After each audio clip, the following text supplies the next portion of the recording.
بسم اللہ الرحمن الرحیم ثم انہم اختلفوا فیما بینہم ان سبب القضاء هو الذی کان سببا للاداء ام لا بد له من سبب علی حدۃ۔ پھر علماء کا اس مسئلے میں اختلاف ہے کہ سبب قضا وہی ہے جو سبب ادا ہے یا قضا کے لیے علیحدہ سبب کی ضرورت ہے، یعنی جو نص موجب ادا ہے،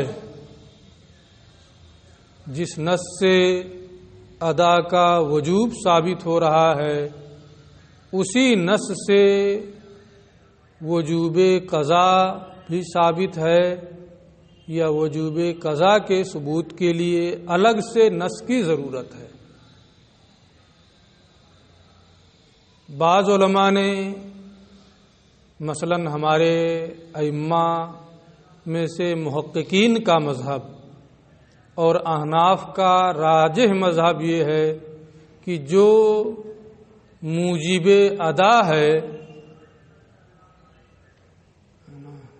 جو سبب ادا ہے، وہی سبب قضا ہے۔ سبب قضا کے لیے الگ سے نص کی کوئی ضرورت نہیں ہے، اور ہمارے احناف میں سے عراقی مشائخ عامہ اصحاب شافعی کا مذہب یہ ہے کہ قضا کے لیے الگ سے نص کی ضرورت ہے،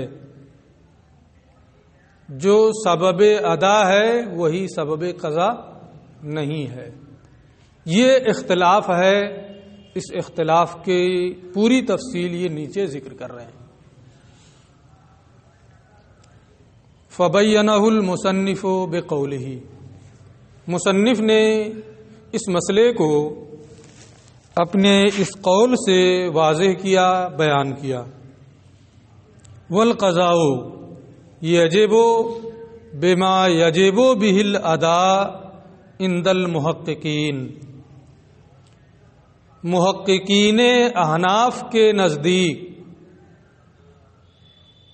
قضا واجب ہے اسی سے جس سے ادا واجب ہے،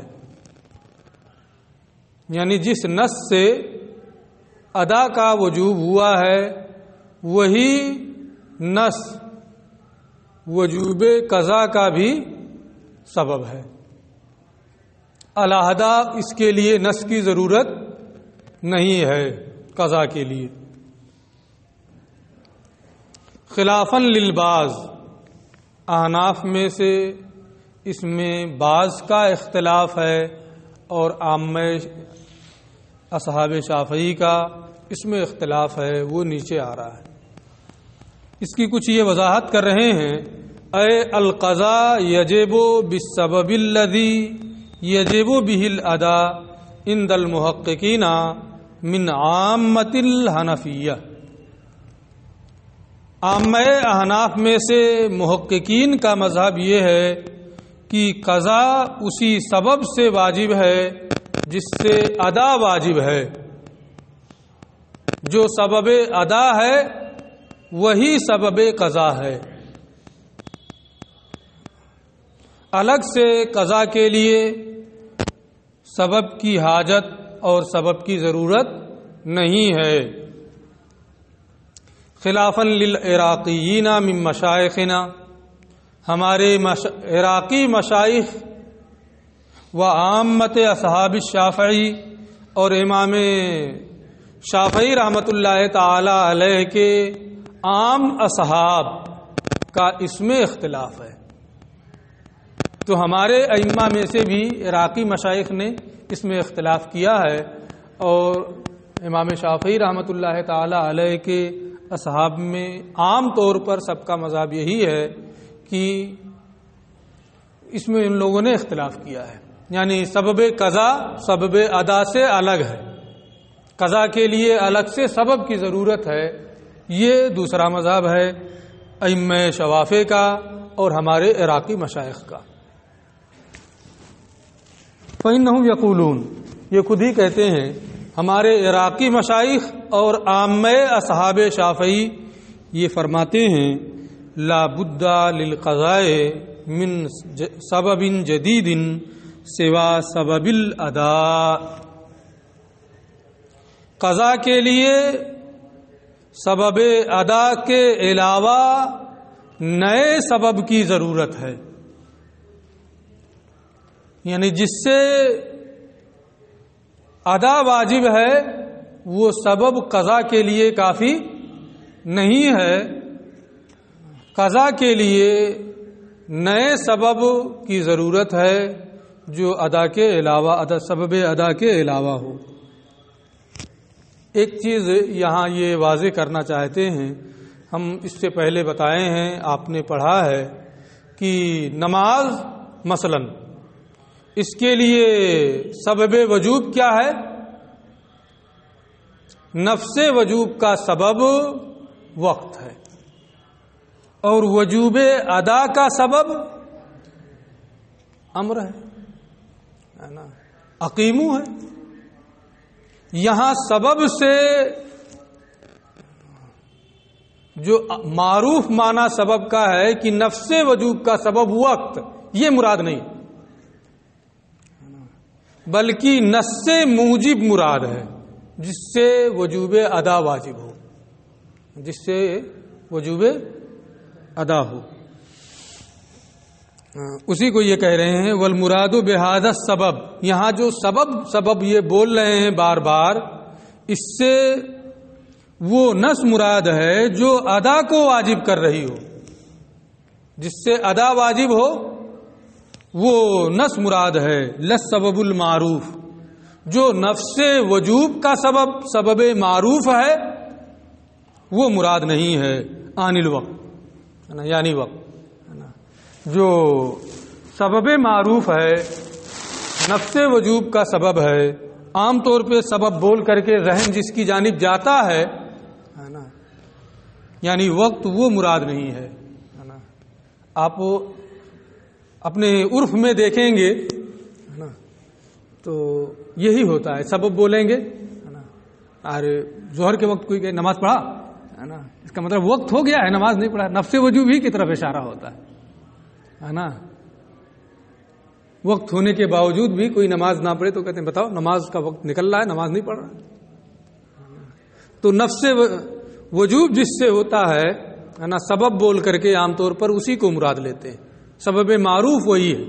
یہ کہتے ہیں کہ یہاں سبب سے مراد سبب معروف یعنی وقت نہیں ہے، بلکہ وہ نص مراد ہے جس سے ادا واجب ہوتی ہے، ادائیگی کا جو سبب ہے۔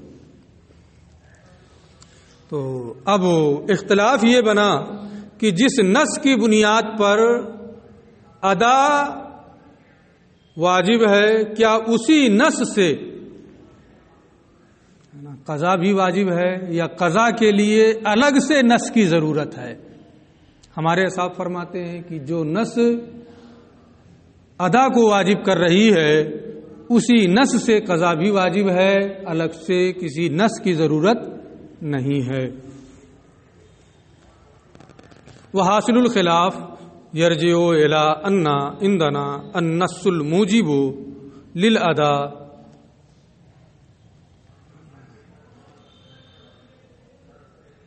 اختلاف کا خلاصہ یہ ہے، اس بات کی جانب اختلاف کا حاصل راجع ہے کہ ہمارے نزدیک جو نص موجب ادا ہے، جو نص ادا کو واجب کر رہی ہے، مثلا اللہ تعالی کا ارشاد اقیم الصلاۃ، نماز پڑھو، یہ ادائیگی صلاۃ کو واجب کر رہی ہے آیت کریمہ۔ وقولہ، اور اللہ تعالی کا ارشاد کتبہ علیکم الصیام، تم پر روزے فرض کیے گئے. یہ نص ادائیگی صوم کو، یہ آیت ادائیگی صوم کو واجب کر رہی ہے. تو ہمارے نزدیک جو نص ادا کو واجب کرتی ہے، مثلا اقیم الصلاۃ ہے، کتبہ علیکم الصیام ہے، کہ ایک نماز کو واجب کر رہی ہے آیت، دوسری آیت روزے کو واجب کر رہی ہے. دالن، یہی موجب ادا نص، ادا کو واجب کرنے والی یہی آیت کریمہ بعینہ دلالت کر رہی ہے وجوب قضا پر بھی.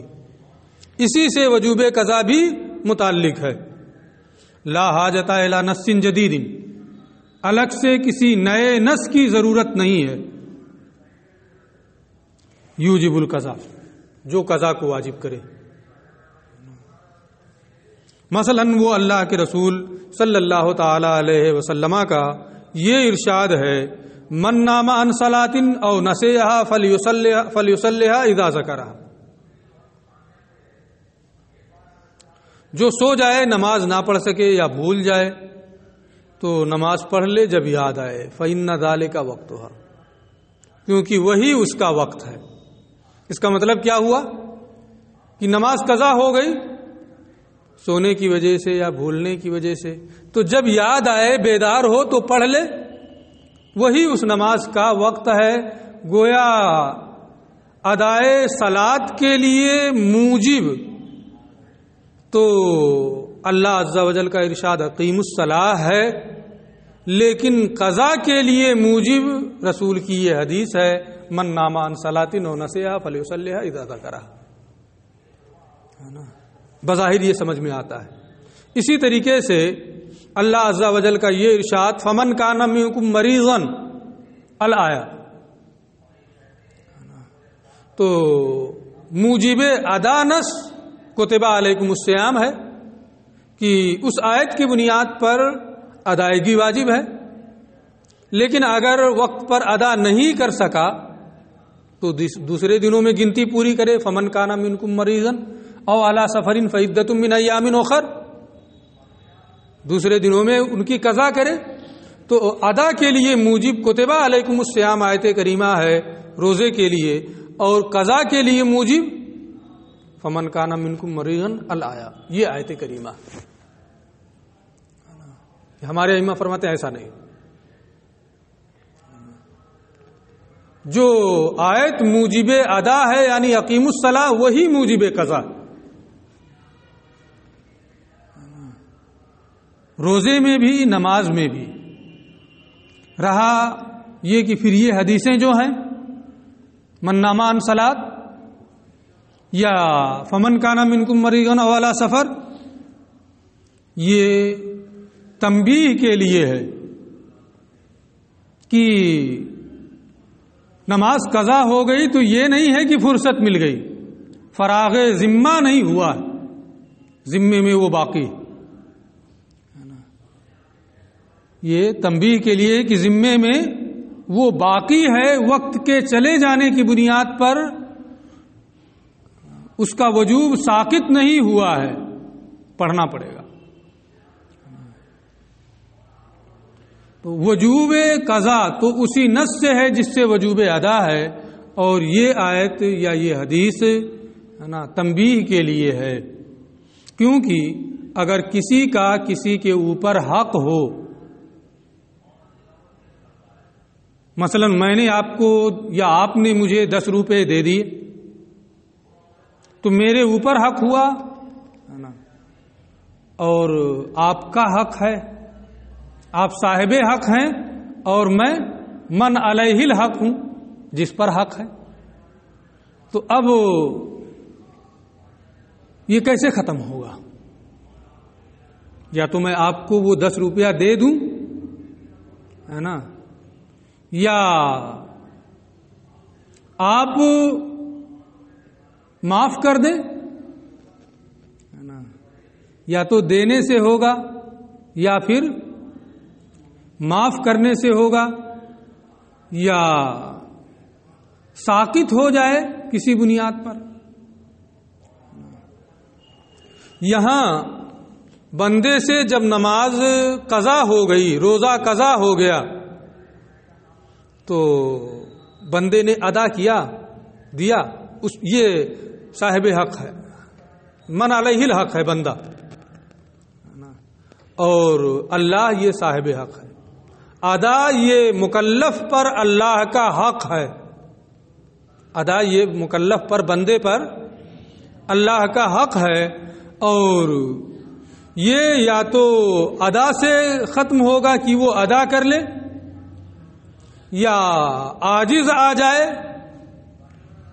ہے نا، ادا کرنے سے وہ عاجز آ جائے، یا پھر صاحب حق اسے معاف کر دے۔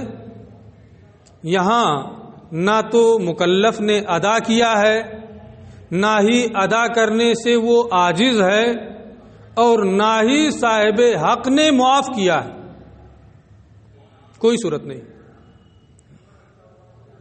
تو جب ادا یہ مکلف پر اللہ کا حق ہے، اور حق کے ختم ہونے کی 3 صورتیں ہوتی ہیں، یا تو ادا کرے، یا تو عاجز ہو جائے، یا پھر صاحب حق معاف کر دے۔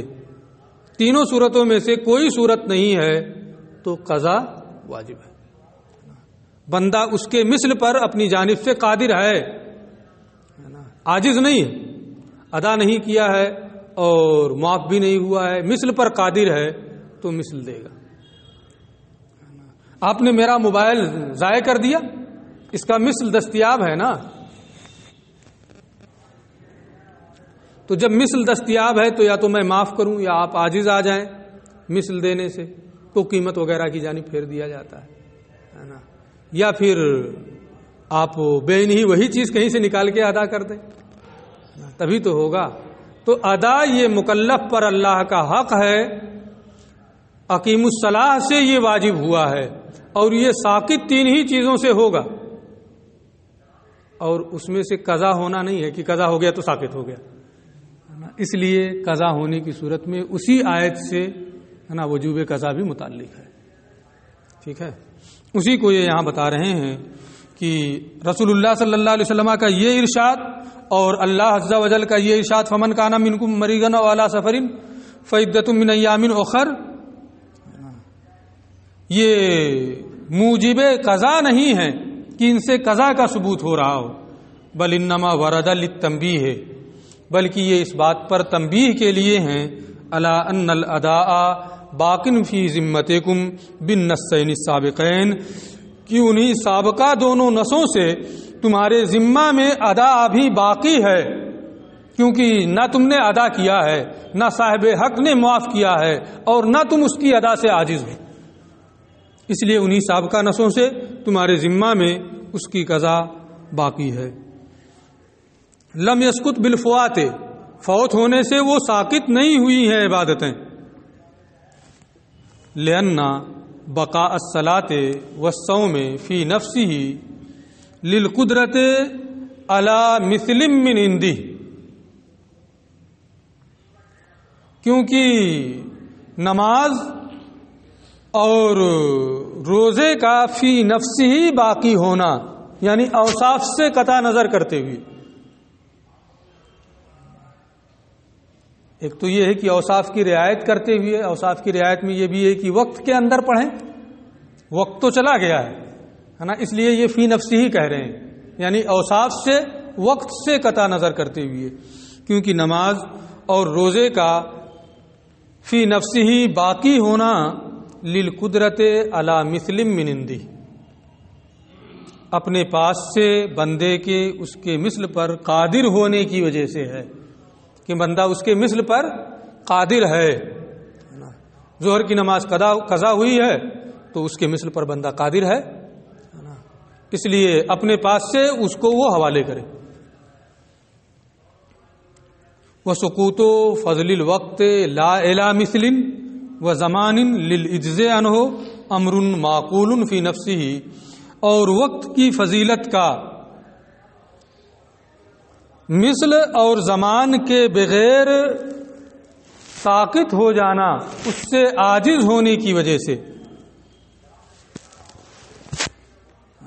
وقت کا تو کوئی مثل ہے نہیں، ایک وقت گزر گیا وہ عرض ہے، دوسرا وقت اس کے لیے مثل نہیں ہے، اور کوئی تاوان بھی نہیں دینا پڑتا ہے، کیونکہ بندہ اس کا مثل نہیں پا سکتا ہے، اس سے پورے طور پر بندہ عاجز ہے۔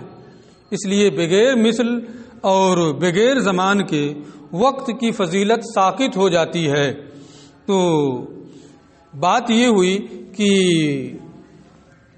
بندہ نماز اور روزے وغیرہ قضا ہو جائیں تو اپنے پاس سے اس کے مثل پر قادر ہے، اور بغیر مثل اور بغیر زمان کے وقت کی فضیلت کا ساقط ہو جانا بندے کے عاجز ہونے کی وجہ سے، یہ ایک عقل میں بات آ رہی ہے، امر معقول ہے کہ اگر فضیلت وقت مثل پر قادر نہ ہونے کی وجہ سے ساقط ہو جائے، عاجز ہونے کی وجہ سے زمان نہ دینا پڑے، لیکن اس فی نفس ہی اس عبادت کے مثل پر بندے کے قادر ہونے کی وجہ سے اس کی ادائیگی کا حکم، یہ عقل میں بات آ رہی ہے کہ نہیں دیا ہے۔ مثال کے طور پہ بکری ہے نا، ایک تقریب کے لیے میں کہہ رہا ہوں، بکری مثلی ہے کہ قیمی ہے؟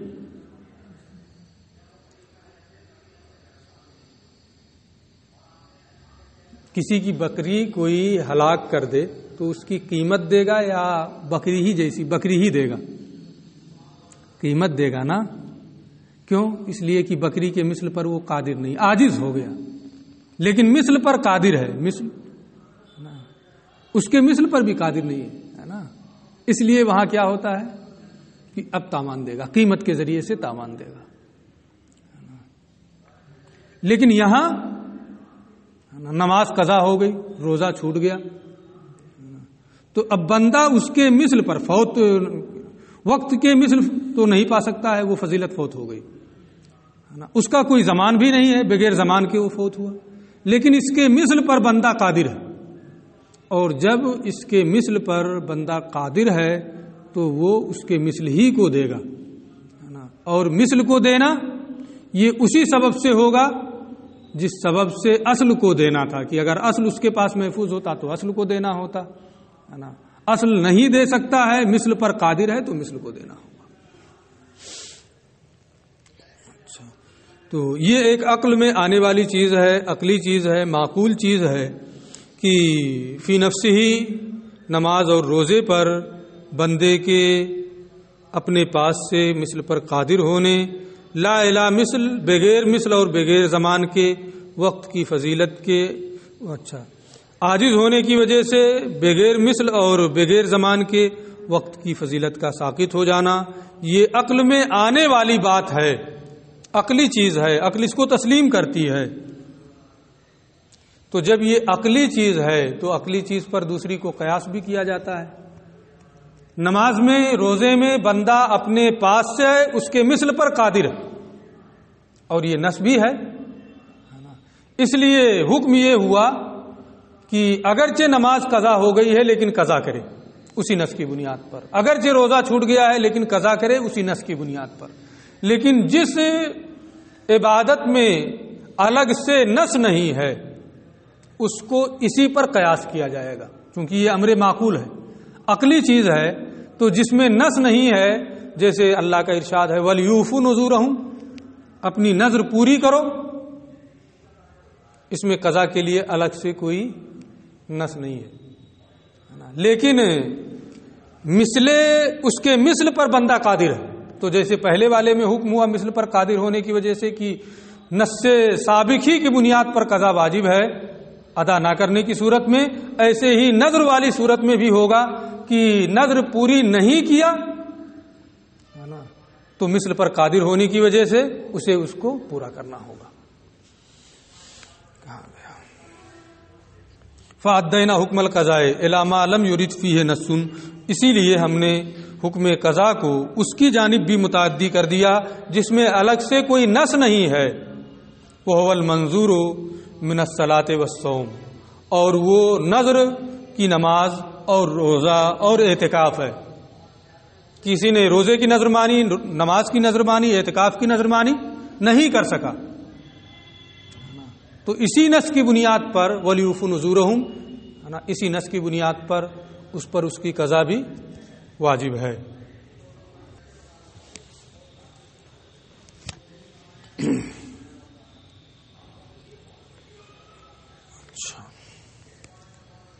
تو یہ تو ہمارا مذہب ہو گیا، ہے نا، کہ جس میں نص ہے وہ تو وہی نص ہے ہی، اور جس میں نص نہیں ہے تو اسی نماز اور روزے ہی پر قیاس کرتے ہوئے ہم نے، ہے نا، ان میں بھی اسی موجب ادا نص کو موجب قضا مانا ہے۔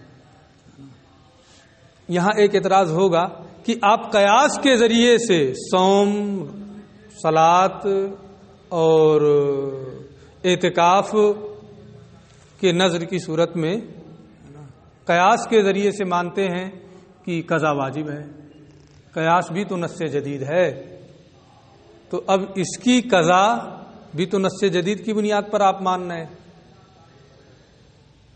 قیاس کے ذریعے سے مان رہے ہیں نا۔ آپ نے قیاس کی بحث اصول الشاسی میں پڑھ لی ہے، اس میں وہ بحث آپ نہیں پڑھیں گے، شاید داخل نہیں ہے۔ آپ نے وہاں پڑھا ہوگا کہ قیاس مظہر حکم ہوتا ہے، مثبت حکم نہیں ہوتا۔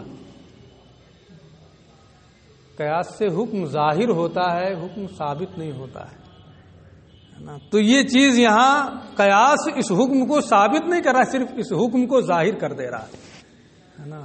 مثبت حکم تو وہی نص سے ثابت ہے نا، پڑھے ہیں نا یہ چیز وہاں، چلے، اس لیے یہاں کوئی اعتراض نہیں ہوگا، اپنا مذہب ہو گیا۔ وعند الشافعی، اور امام شافعی رحمۃ اللہ تعالی علیہ کے نزدیک لا بد للقضاء من نص جدید، قضا کے لیے الگ سے نص کی ضرورت ہے نا، موجب لہو، جو اس قضا کو واجب کرے ادا کی نص کے علاوہ۔ فقضاء الصلاۃ والصوم عنده، تو نماز اور روزے کی قضا امام شافعی کے نزدیک لا بد ان یکون بقولہ، ضروری ہے کہ رسول کے اس فرمان سے ہو، من نام عن صلاۃ او نسیھا فلیصلیھا اذا ذکرھا فإن ذلک وقتھا، اور روزے کی قضا کے لیے اللہ کا یہ ارشاد ہو، فمن کان منکم مریضا او علی سفر فعدۃ من ایام اخر۔ تو جن میں نص جدید ہے اس میں تو امام شافعی کہہ دیں گے کہ اس سے وجوب قضا، یہ موجب قضا ہے، لیکن جہاں نص ہے ہی نہیں وہاں کیا کہیں گے؟ وہاں وہ لوگ یہ کہتے ہیں وما لم یرید النص فیہ، اور جس میں قضا کے لیے الگ سے نص جدید نہیں ہے، انما یثبت القضاء بسبب التفویض، تو تفویض فوت کر دینے کی وجہ سے قضا واجب ہے۔ فوت کر دینا یہ مکلف کی جانب سے، مامور کی جانب سے تعدی اور ظلم ہے، اور کسی کے حق میں تعدی اور ظلم کرنا ہے نا، یہ قضا کا سبب ہوتا ہے۔ اس لیے امام شافعی فرماتے ہیں کہ جس میں نص نہیں ہے اس میں تفویض یہ وجوب قضا کا سبب ہے، اور جس میں نص نہیں ہے وہاں قضا کا ثبوت ہوتا ہے تفویض کے سبب۔ الذی یقوم مقام نص القضاء، جو قضا کی نص کے قائم مقام ہے۔ اب فلا تظہر ثمرۃ الخلاف بیننا و بینہ، اور ہمارے اور امام شافعی کے درمیان اختلاف کا نتیجہ ظاہر نہیں ہوگا الا فی الفوات، مگر فوات کے مسئلے میں۔ تفویض الگ ہے، فوت کر دینا، اور فوت ہو جانا الگ ہے۔ کوئی نظر مانے کہ میں جمعہ کے دن روزہ رکھوں گا، جمعہ کا دن آیا، اتنا بیمار ہو گیا کہ رکھ ہی نہیں سکتا روزہ، تو اس کو تفویض کہیں گے یا فوات کہیں گے؟ یہ فوات ہے، فوت ہو گئی، تفویض نہیں ہے، تعدی نہیں ہے نا۔ اب جب تعدی تفویض نہیں ہے، نص جدید بھی نہیں ہے، تو امام شافعی کہیں گے اس کی قضا اب واجب نہیں، اس لیے کہ قضا کے لیے یا تو نص جدید چاہیے یا تفویض چاہیے، نہ نص جدید ہے نہ تفویض ہے نا، اس لیے قضا واجب نہیں ہے فوات کی صورت میں۔ ہم کہیں گے چونکہ نص سابق ہی قضا کا سبب ہے، اس لیے ہم کہیں گے فوات کی صورت میں بھی قضا کرنا ہے، ٹھیک ہے۔ تو ثمرہ اختلاف ظاہر ہوگا فوات کی صورت میں۔ ہمارے نزدیک فوات کی صورت میں قضا واجب ہوگی، امام شافعی کے نزدیک فوات کی صورت میں قضا واجب نہیں ہوگی۔ لیکن یہ ایک قول ہے، ایک قول اصحاب شافعی کا یہ ہے کہ فوات بھی تفویض کی طرح سے سبب قضا ہے اور نص کے قائم مقام ہے، یعنی نص جدید ہو تو اس سے، وہ نہیں ہے تو تفویض ہو تو تفویض سے، اور تفویض نہیں فوات ہے تو فوات بھی نص جدید کے قائم مقام ہے اور اس سے قضا واجب ہوگی، تینوں ہے نا۔ اب ثمرہ اختلاف کہاں ظاہر ہوگا؟ وکیل الفوات و ایزن قائم مقام النص سے، اور ایک قول یہ ہے کہ فوات بھی نص کے قائم مقام ہے تفویض کی طرح سے. ولا تظہر ثمرۃ الخلاف الا فی التخریج. تو اس صورت میں اختلاف کا نتیجہ صرف تخریج مسائل میں ظاہر ہوگا، یعنی ہمارے نزدیک نص سابق کی بنیاد پر اور ان کے نزدیک کسی نص جدید کی بنیاد پر یا تفویض کی بنیاد پر یا فوات کی بنیاد پر، صرف یہ فرق رہے گا. فَإِنَّنَا يَجِبُ فِي الْكُلِّ، ہمارے نزدیک ہر ایک میں قضا واجب ہے نص سابق کی وجہ سے، اور ان کے نزدیک یا تو نص جدید سے یا فوات سے یا پھر تفویض سے. صرف یہی فرق ہوگا، قضا سب کے نزدیک رہے گی، ہے نا. اب یہ دونوں کے لیے کچھ مؤیدات ذکر کر رہے ہیں، احناف کے لیے بھی اور شوافی کے لیے. ایک پہلے اپنا ذکر کر رہے ہیں کہ قضاء الحضر فی السفر، اقامت کے زمانے کی نماز کی قضا کرنا سفر میں کتنی رکعت پڑھیں گے. کوئی اقامت کے زمانے میں نماز ظہر کی قضا ہو گئی ہے، آپ سفر میں ہیں، وہ قضا پڑھنا چاہتے ہیں، 4 رکعت پڑھنا پڑے گا، ہے نا. یعنی حکم جیسے تھا ویسے ہی باقی رہا، ہے نا. ورنہ اگر سفر والا حکم جاری ہوتا تو یہ ہوتا کہ 2 رکعت پڑھ لو کام چل جائے گا. اس کا مطلب یہ ہوا کہ جس بنیاد پر سابق میں واجب ہوا وہی اب بھی باقی، جو موجب قضا ادا ہے وہی موجب قضا ہے نا. یہ ہمارے مؤید میں، ہماری تائید میں ہے. اور سفر کی نماز کو حضر میں قضا کرنا 2 رکعت ہے. ہونا تو یہ چاہیے کہ جب حضر میں ہے تو 4 رکعت پڑھے، ہے نا. لیکن جو موجب قضا ہے وہی موجب ادا ہے نا. سبب میں کوئی فرق نہیں ہو رہا ہے، یہ ہماری تائید میں ہے. وقضاء الجہر فی النہار جہرن، اور جہری نماز کو دن میں جہر کے ساتھ پڑھنا. اگر جماعت سے پڑھ رہے ہیں تو جہر واجب ہے، اکیلے پڑھ رہے ہیں تو سر بھی کر سکتے ہیں.